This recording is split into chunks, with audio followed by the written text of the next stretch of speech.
Hello my dear family, welcome to మీ సుధక్క ముచ్చట్లు. ఈరోజు ఉప్మా దోశ వేద్దామని చెప్పి కిచెన్లోకి అయితే వచ్చేసానండి. ఉప్మా చేయడానికి స్టవ్ పైన బాండ్లు అయితే పెట్టాను. స్పెషల్ ఏంటి అంటే ఈరోజు సండే వస్తే కొంచెంగా స్పెషల్గానే చేసిస్తాను పిల్లల కోసము. ఈరోజు ఉప్మా దోశ చేస్తూ ఉన్నాను. స్టవ్ పైన బాండ్లు పెట్టి కొంచెం నూనెను వేసి ఆవాలు జీలకర్ర వేసాను. 2 గ్లాసుల నీళ్ళని అయితే పోసుకొని రుచికి సరిపడినంత ఉప్పు వేసి మూతను ఉంచి వీటిని బాగా తెల్లనివ్వాలి. తర్వాత మనం ఉప్మా దోశకు వేసేటప్పుడు బొంబాయి రవ్వతో ఉప్మా చేస్తామండి. దోశ పిండిలో కూడా ఉప్పు వేసేసి ఒకసారి బాగా కలిపేసుకున్నాను.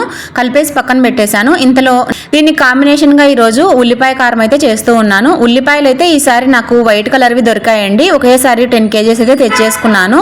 ఉల్లిపాయ కారంలోకి ఉల్లిపాయలు, జీలకర్ర, ఉప్పు, కారము వేశాను. మీకు కావాలంటే దీంట్లోకి కొంచెం చింతపండును కూడా వేసుకుంటారండి. మా ఇంట్లో అయితే పులుపు ఇష్టపడరు. ఎప్పుడైనా సరే టమాటో వేస్తూ ఉంటాను. ఈ రోజు అది కూడా వేయలేదు. ఎర్రకారం వేసుకున్నాక దోశలు ఎలా పోసాను అనేది నెక్స్ట్ షార్ట్స్ లో పోస్ట్ చేస్తాను. మాత్రం లైక్ చేసి సబ్స్క్రైబ్ చేసుకోండి.